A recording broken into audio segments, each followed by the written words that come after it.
있습니다. 오늘 말씀은 사사기 3장 1절에서 6절까지의 말씀입니다. 사사기 3장 1절에서 6절 말씀을 제가 한 절, 여러분 한 절 교독하도록 하겠습니다. 여호와께서 가나안의 모든 전쟁들을 알지 못한 이스라엘을 시험하려 하시며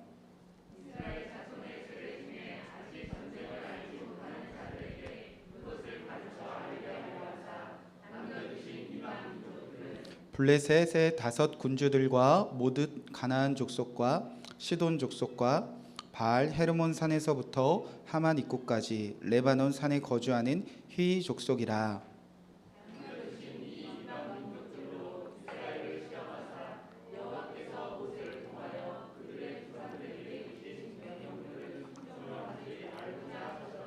그러므로 이스라엘 자손은 가나안 족속과 헷 족속과 아모리 족속과 브리스 족속과 히 족속과 여부스 족속 가운데에 거주하면서 함께 읽겠습니다. 그들의 딸들을 맞아 아내로 삼으며 그들의 아들에게 주고 또 그들의 신들을 섬겼더라. 아멘. 살아계신 하나님의 말씀입니다. 자리에 앉으시기 바랍니다. 네, 오늘은 순종이 답입니다 라는 말씀 제목으로 함께 이 말씀을 주신 하나님의 뜻을 이루며 또 그의 말씀에 순종하는 복된 주일 되기 원합니다.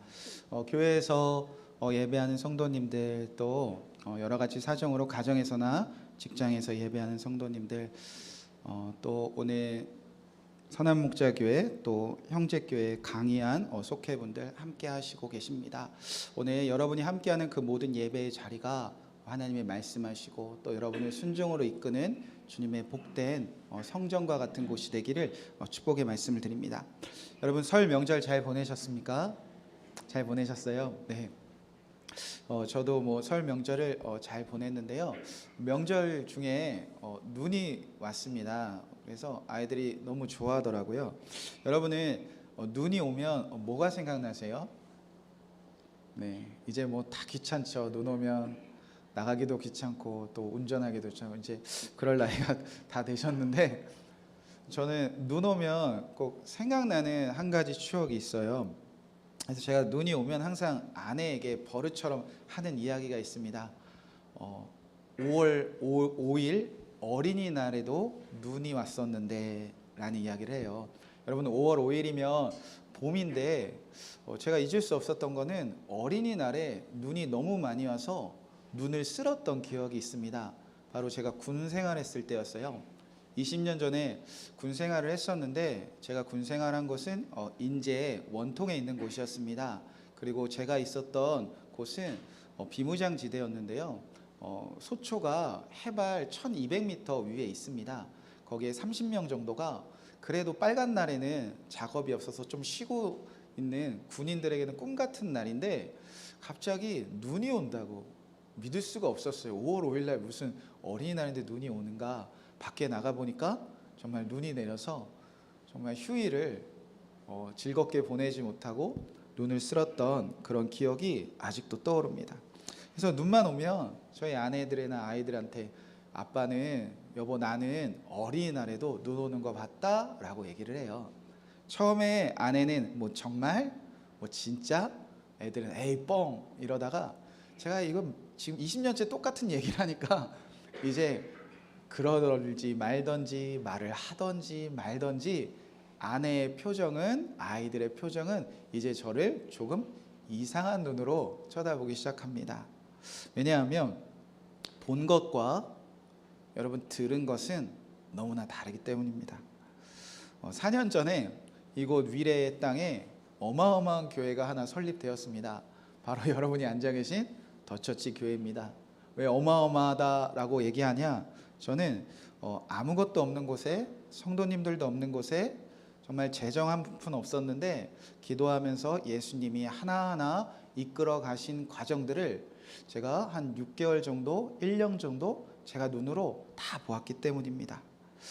그렇게 하나하나 교회가 개척되는 것을 다 보았기 때문에 지금도 교회가 세워진 시간들과 교회가 세워진 과정들을 떠올려 보면 감동이 막 밀려옵니다.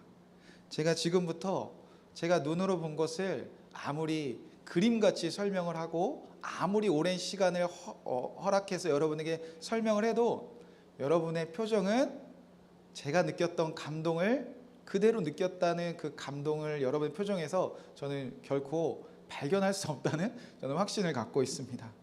왜냐하면 본 것과 들은 것은 전혀 다르기 때문입니다. 여러분, 지금 우리가 읽은 사사기 그 시작에 그런 일이 벌어지고 있다는 것을 성경은 설명하고 있는 것입니다.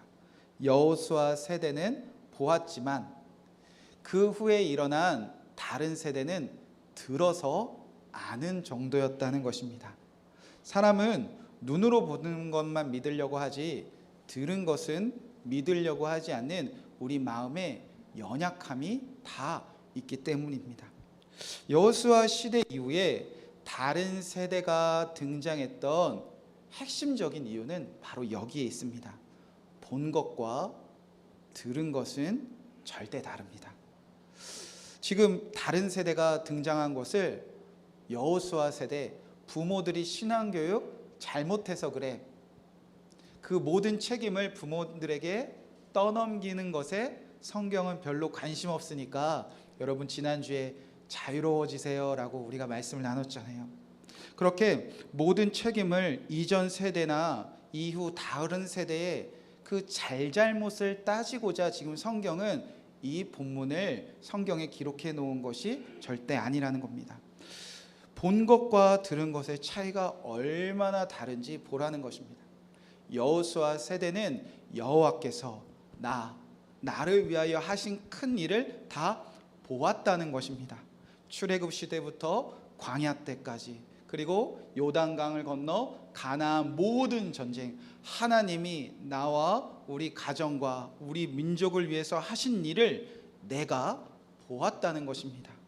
다 보았는데, 실제로 다 보았는데 어찌 사는 날 동안 여호와의 말씀에 순종하며 어떻게 사는 날 동안 여호와가 아닌 다른 신을 섬길 수 있겠습니까? 라고 성경은 대답해 주고 있는 거고요.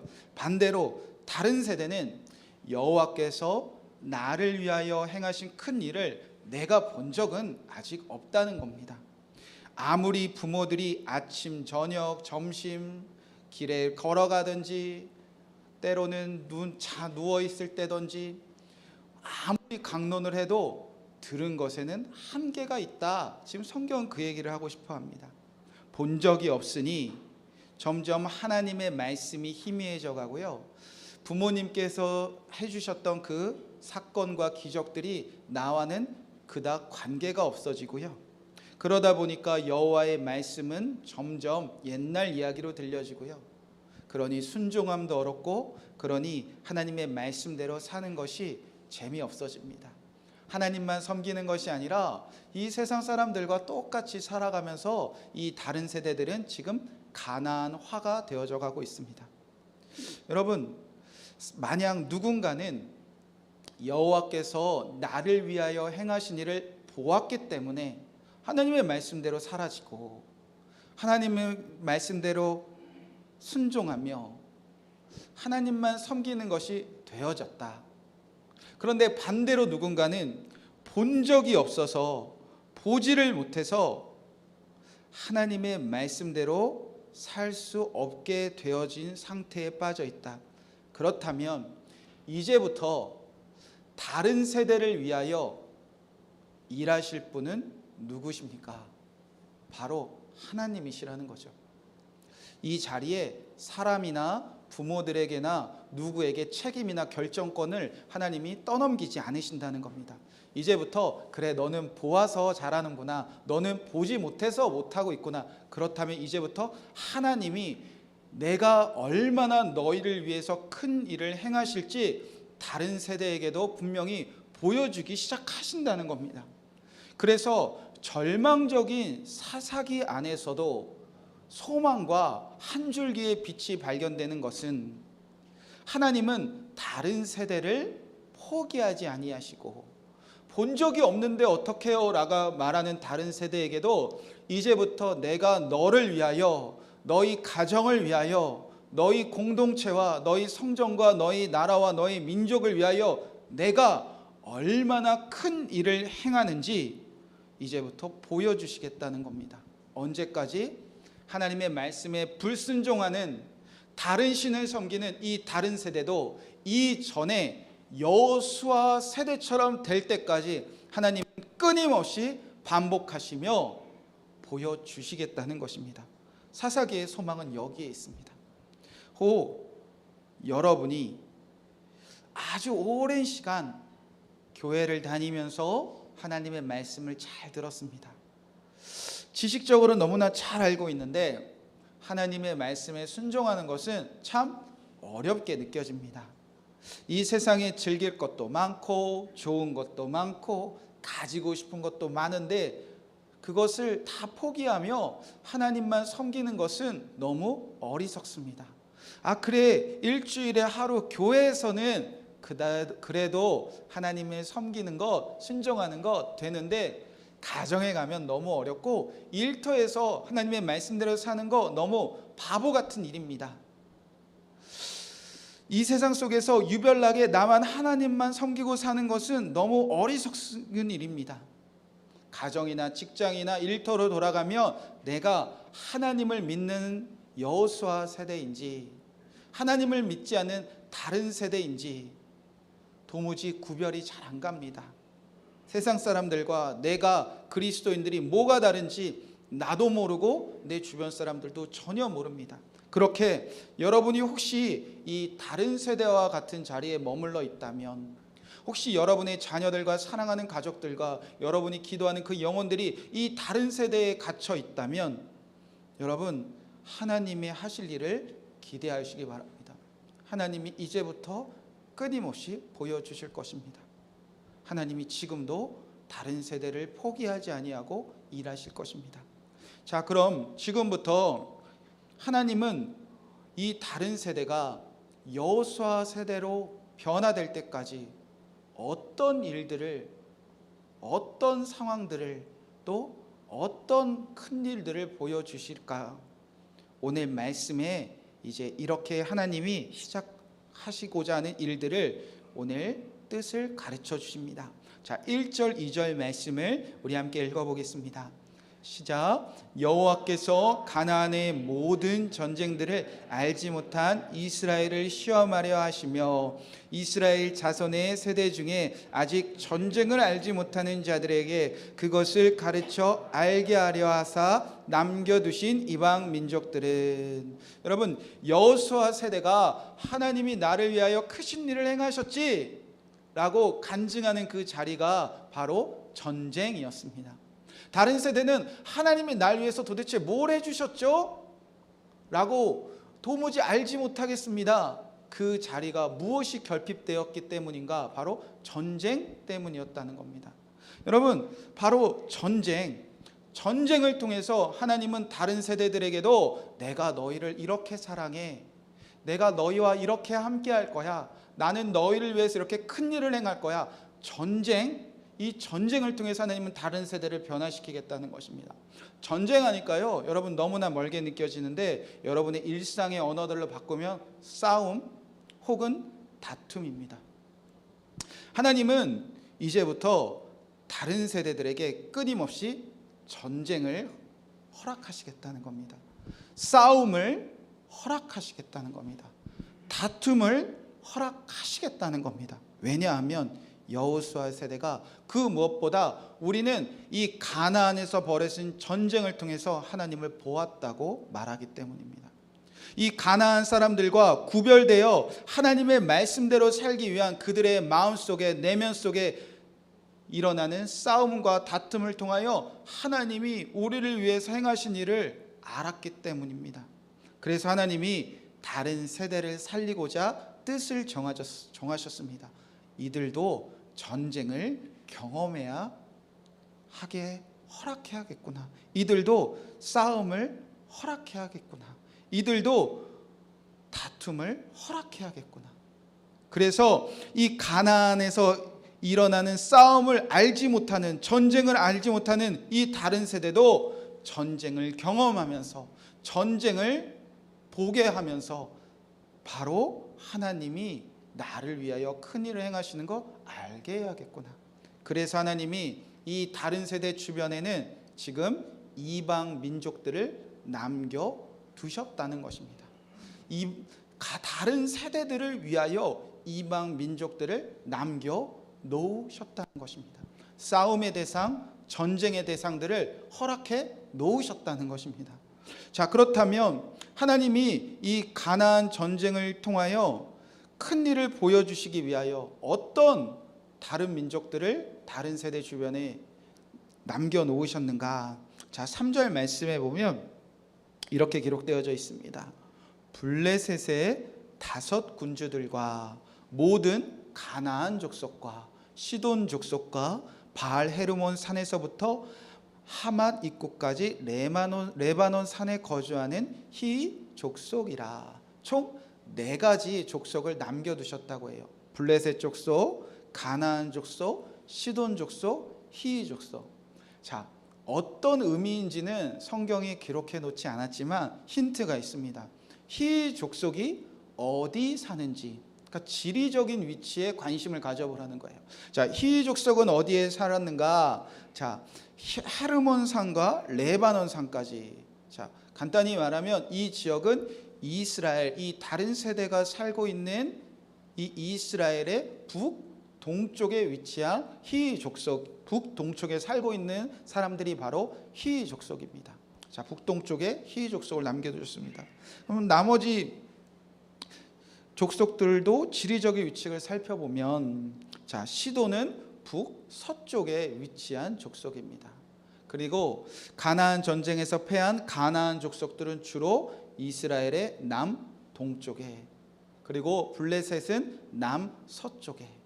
그러니까 하나님은 이 다른 세대가 전쟁을 통하여 하나님을 알게 하기 위해서 지금 이방 민족들을 남겨놓으셨는데, 결국 무엇을 말씀하고자 하나님은 이 성경 구절을 남겨놓으셨는가? 다른 세대를 동서남북 이렇게 다른 민족을 둘러싸게 해놓으셨다는 겁니다.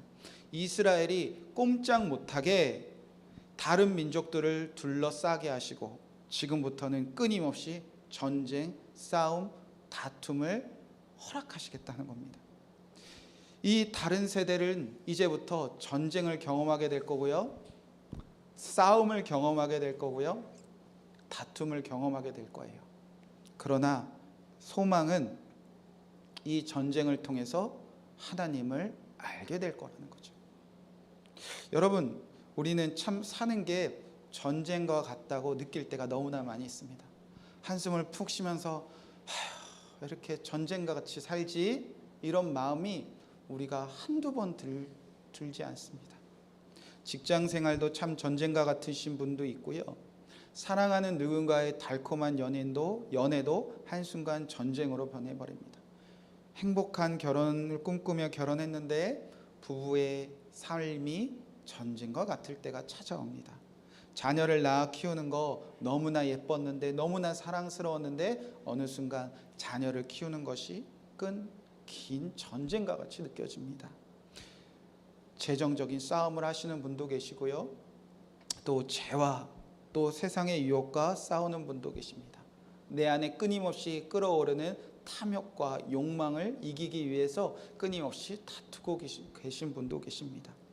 누군가는 사랑하는 사람들을 떠나보내고, 또 누군가는 사랑하는 사람들을 미워하며, 또 누군가는 용서하지 못하고 그 마음 가운데 끊임없이 싸움을 또 전쟁을 하고 싶은 분도 계십니다.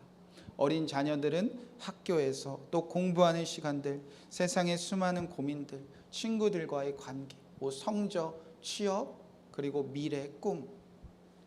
때로는 이 모든 것들이 전쟁처럼 싸움처럼 우리를 두렵고 힘들게 하는 일들로 우리에게 사방에서 우리를 옥매우는 것처럼 다가올 때가 너무나 많이 있습니다. 많은 사람들이 이 세상 살면서 한숨 푹 쉬며 삶이 왜 이리 전쟁 같지요? 이제는 그만 싸우고 싶은데 사방에서 왜 이렇게 전쟁 같은 일이 나를 괴롭히지요? 여러분, 오늘 사사기의 말씀에 비추어 보면 우리가 아직 다른 세대이기 때문입니다. 그러나 우리가 실망하지 않을 것은 이 다른 세대에게 전쟁을 허락하신 분도 하나님이시고, 이 전쟁을 통해서 우리는 하나님을 조금씩 더 알아가고 있다는 사실이죠. 다른 세대에게 전쟁을 허락하신 하나님이 끊임없이 우리를 포기하지 아니하시고, 우리가 이제는 보아서 하나님 알게 되었습니다. 나도 여호수아 시대처럼 살아갈 수 있게 되었습니다. 그 고백을 하나님이 듣게 하시기 위해서 주님이 허락하신 일이기에 우리는 이 전쟁에서 반드시 승리할 것입니다. 자, 그럼 이 전쟁과 싸움은 도대체 언제 끝이 나는가? 이 사방을 둘러싸고 우리를 옥매는 이 싸움과 전쟁은 도대체 언제 끝이 나는가? 이전에 교회에 있을 때 한 할머니 할아버지 부부가 주일 예배를 드리고 이제 다 같이 식사를 하는데, 식사를 안 하고 할아버지가 먼저 이렇게 집으로 이렇게 빠른 걸음으로 도망치듯이 뛰어가시더라고요. 뭐 도시의 교회는 주일날 밥 안 먹고 가는 게 사실 별일 아니에요. 그런데 이 시골 교회에서는 할머니 할아버지가 주일 예배는 드렸는데 식사는 안 하셨다? 그러면 여러분 큰일 난 겁니다.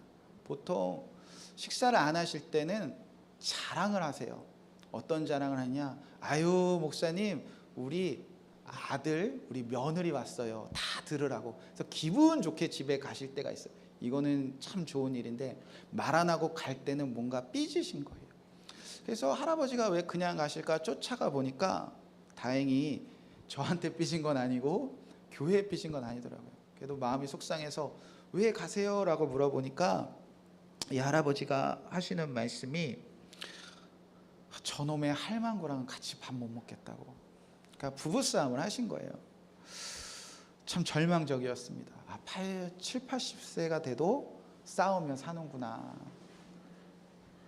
더 절망적인 것은 그걸 다 듣고 지켜보던 이제 아내 되시는 할머니가 하시는 말씀이 뭐냐면, 에휴, 저 인간이나 나나 둘 중에 하나가 죽어야 이 싸움이 끝나지. 내가 죽든지 저 인간이 죽든지 목사님 죽어야 끝나요. 그러면서 같이 이렇게 또 싸우러 집으로 돌아가시더라고요. 여러분, 예수님 믿고 구원받은 성도들의 삶이 겨우 죽어야 전쟁 끝나고, 겨우 죽어야 여러분이 지금도 씨름하는 그 싸움 끝나는 정도가 하나님이 구원받은 성도들에게 허락하신 삶일까? 여러분, 하나님이 다른 세대들을 시험하고자, 다른 세대들에게 내가 살아있음을 알게 하고자, 다른 세대도 여호수아처럼 살게 하고자 이 허락하신 이 사방을 둘러싼 전쟁과 싸움도 반드시 그칠 때가 있다는 겁니다. 그때가 언제이냐? 4절에 하나님이 이렇게 말씀하셨습니다. 우리 4절 말씀 함께 같이 읽어보겠습니다. 자, 시작. 남겨두신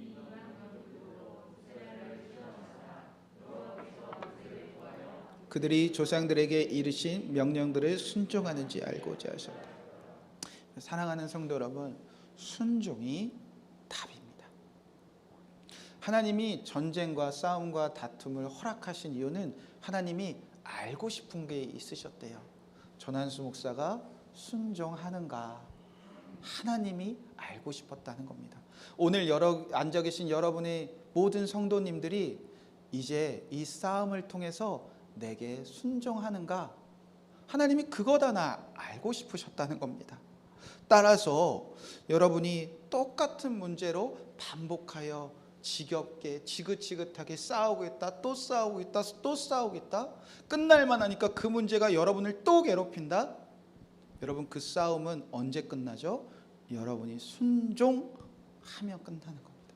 하나님이 이제는 너가 순종하는지 알았다, 하나님이 아시게 되는 순간, 언제 그랬냐는 듯이 그 모든 싸움은 다 끝나다. 하나님이 지금 그 말씀하고 싶어 하신다는 겁니다.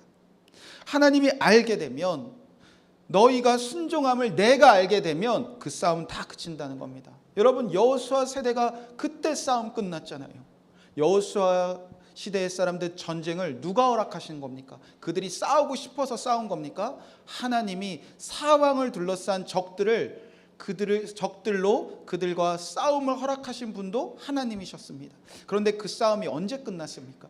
모든 백성들이 다 같이 모여서 이제는 우리가 하나님의 말씀만 섬기며 순종하겠습니다. 그 고백이 참된 고백이 되었을 때 전쟁이 그치고 평화가 찾아오지 않았습니까? 전쟁은요, 여러분, 순종할 때 끝납니다. 그 강한 여리고성 어떻게 무너졌습니까?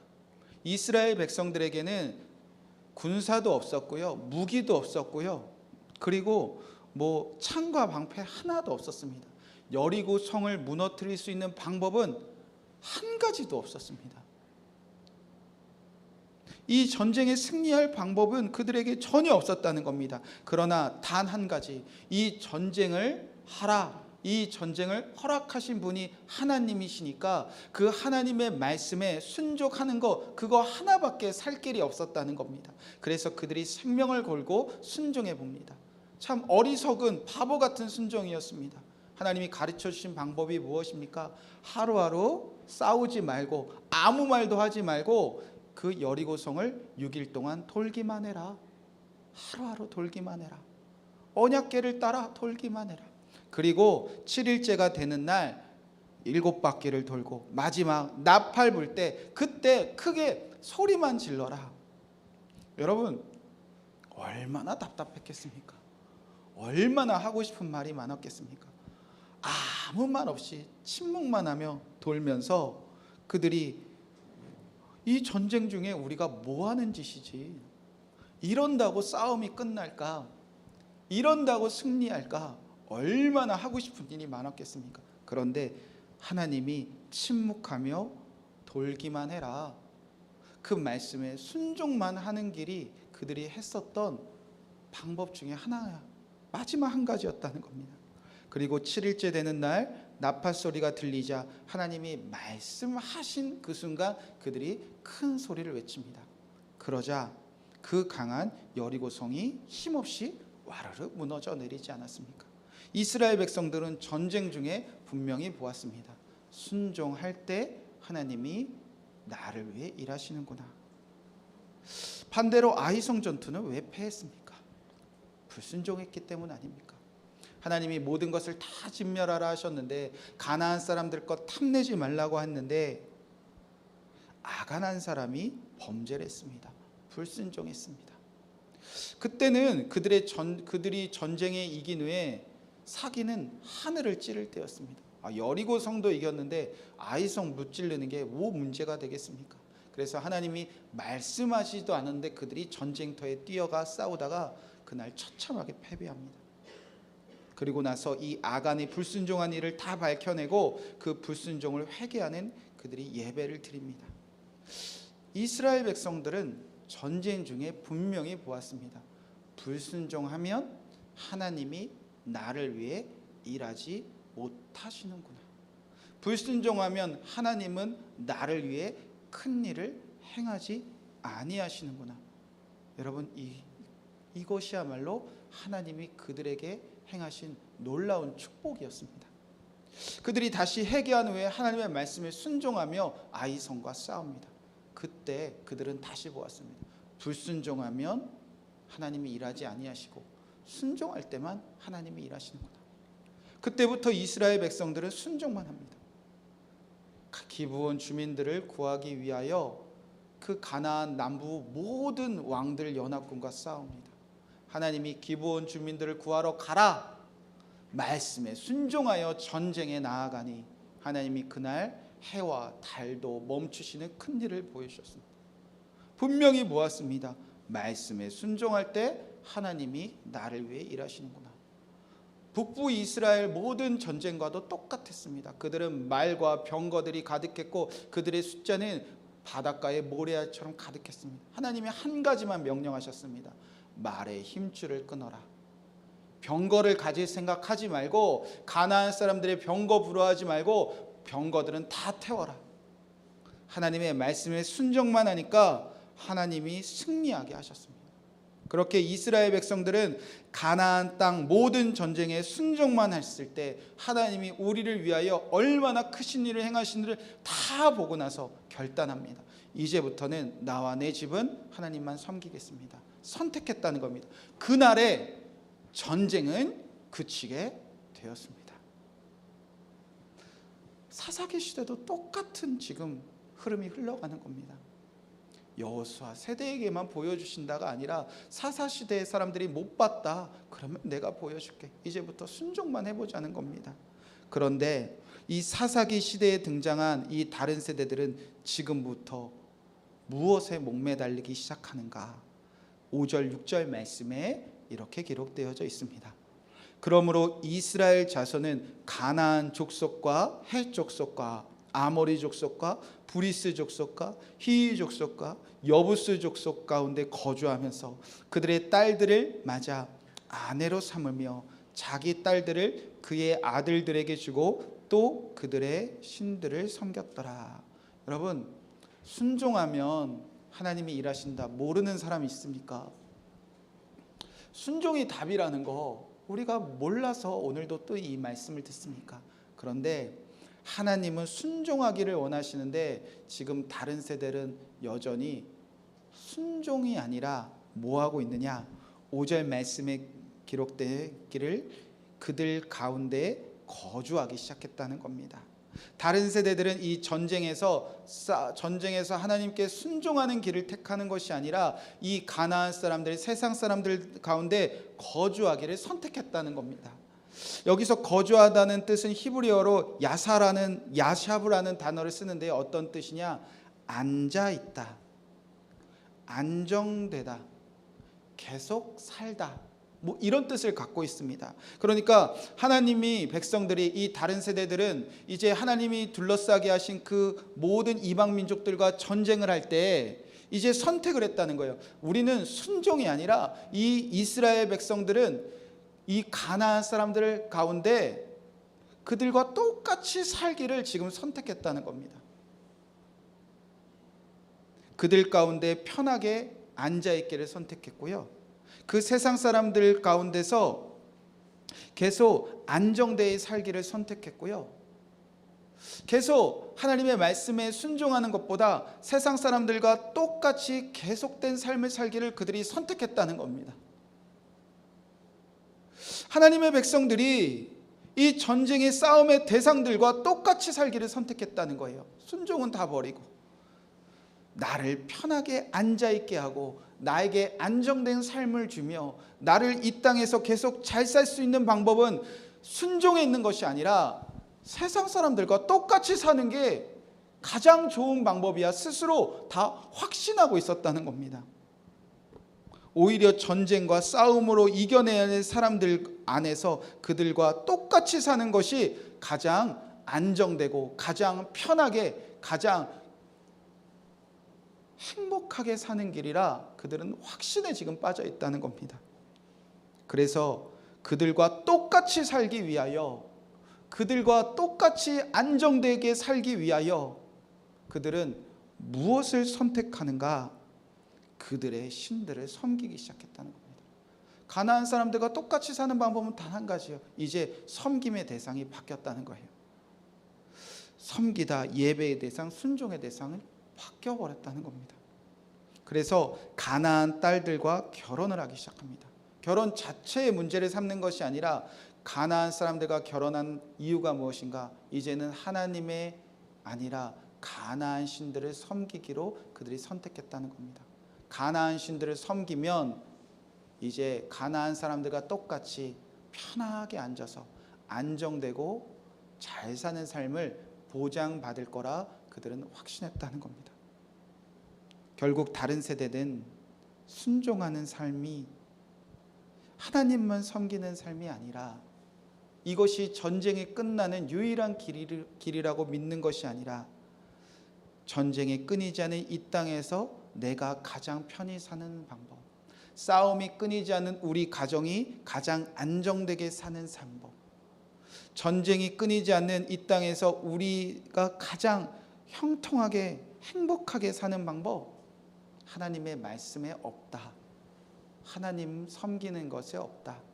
그냥 세상 사람들과 똑같이 살면 된다. 여러분 스스로 확신하고 있었다는 것입니다. 전쟁을 허락하신 분도 하나님이시고 전쟁을 끝내실 분도 하나님이신데 전쟁을 승리하는 방법도 가르쳐 주신 분도 하나님이신데 우리가 다른 신들을 섬기며 다른 신들의 말에 순종하며 가나안 사람들과 똑같이 살아가니 여러분 전쟁이 끝날 리가 있겠습니까? 사사기는 이제부터 끊임없이 사방의 적들과의 싸움이 반복되고 또 반복이 됩니다. 이유는 순종함이 없었기 때문입니다. 여러분 그래서 순종이 답입니다. 하나님은 여러분이 순종해야 일하실 수 있습니다. 하나님이 여러분이 얼마나 순종하기 원하셨는지 그 증거가 바로 예수 그리스도이십니다. 여러분이 얼마나 순종하길 원하셨는지 여러분이 지금 겪고 있는 전쟁을 통해서 하나님이 얼마나 큰 일을 행하시는지 얼마나 여러분에게 가르쳐주고 싶으셨는지 그리고 여러분을 둘러싼 전쟁이 얼마나 끝내고 승리를 맛보게 원하셨는지 하나님은 살아계신 예수 그리스도 그 하나님을 죽기까지 여러분에게 순종을 가르쳐주기 원하셨어요. 여러분이 순종케 하시려고 그가 사랑하신 예수님을 우리에게 보내셨다는 것입니다. 에베소서 2장 1절부터 7절까지 예수님을 우리를 위해서 이 일을 위해서 행하기 위해서 오셨다고 기록되어져 있습니다. 그는 허물과 죄로 죽었던 너희를 살리셨도다. 여러분 다 아는 이야기죠. 그런데 예수님을 우리를 어느 가운데서 살리셨는가? 그때 너희는 그 가운데서 행하여 이 세상의 풍조를 따르고 공중의 권세 잡은 자를 따랐으니 곧 지금의 불순종의 아들들 가운데 역사하는 영이라. 전에는 우리도 다 그 가운데서 우리 육체의 욕심을 따라 지내며 육체의 마음에 원하는 것을 다른 이들과 같이 본질상 진노의 자녀이었더라. 우리 다 다른 세대였다는 거예요. 우리는요 이 세상 풍조 따르고요 이 세상에 권세 있는 자 그들과 똑같이 살고 싶어 했고요 그래서 우리는 욕심에 따라 내 마음에 원하는 것대로 살았던 우리는 그런 진노받을 자녀였고요 불순종하는 자녀들이었다는 거예요. 그런데 하나님이 순종을 가르쳐주고 싶으셔서 그의 아들 예수 그리스도가 우리 위해서 죽으셨다는 것입니다. 그래서 예수님은 이제 우리를 위해서 어떤 일을 하시는가? 4절 말씀부터 긍휼이 풍성하신 하나님이 우리를 사랑하신 그 큰 사랑으로 인하여 허물로 죽은 우리를 그리스도와 함께 살리셨고 너희는 은혜로 구원을 받은 것이라. 또 함께 일으키사 그리스도 예수 안에서 함께 하늘에 앉히시니 이는 그리스도 예수 안에서 우리를 자비하심으로 그 은혜의 지급이 풍성함으로 오는 여러 세대에 나타내려 하심이라. 예수님은 이 땅에 있는 모든 여러 세대에게 다 앉아있는 그 불순종의 자리에서 일으키셔서 예수 그리스도와 함께 순종의 길로 이끄시기 위하여 우리 안에 찾아오셨다는 것입니다. 진노받아 마땅한 나 불순종해서 하나님의 진노의 자녀가 마땅한 나 언제나 세상을 따라가고 언제나 곤중의 권세 잡은 자들을 부러워하며 언제나 내 뜻대로 내가 원하는 것대로 내 욕심대로 살았던 우리를 순종으로 이끄실 분은 바로 예수 그리스도셨다는 겁니다. 예수님은 우리에게 선물과 같이 하나님이 보내신 분이에요. 사랑으로 보내주신, 긍휼로 보내주신 분입니다. 그 예수 그리스도가 내 안에 성령으로 계신 순간 우리는 이제 순종의 길을 걸어갈 수 있게 우리를 이끄시고 계시다는 것입니다. 여러분 우리 다 이런 생각이 있습니다. 어떻게 순종만 하면 살아요? 어떻게 하나님만 섬기면 살아요? 그런데 방법이 생기건 아닙니까? 예수님이 유일한 길이 되어주셨다는 겁니다. 우리가 예수님 영접한 순간 우리는 순종을 결단한 거예요. 순종을 원했기 때문에 우리가 예수님을 구주로 영접한 것 아닙니까? 우리가 항상 죄만 짓고 항상 불순종만 하고 항상 진노의 자녀로 살아가는 우리가 내 뜻대로 내 마음대로는 내 열심으로는 순종이 안 되니까 그분을 내 주인으로 내 구주로 내 왕으로 받아들이기 위하여 예수님을 내 마음의 구주로 영접한 것 아닙니까?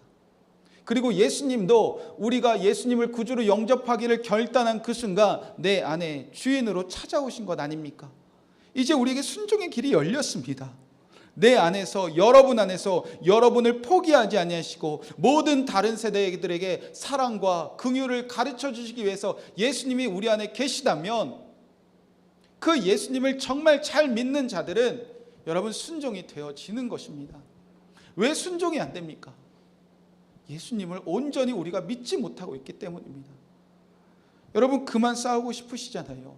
그만 다투고 싶으시잖아요. 똑같은 문제, 반복되는 전쟁, 매일 치고 매 또 지고 또 지는 거 여러분 정말 지겨우시잖아요.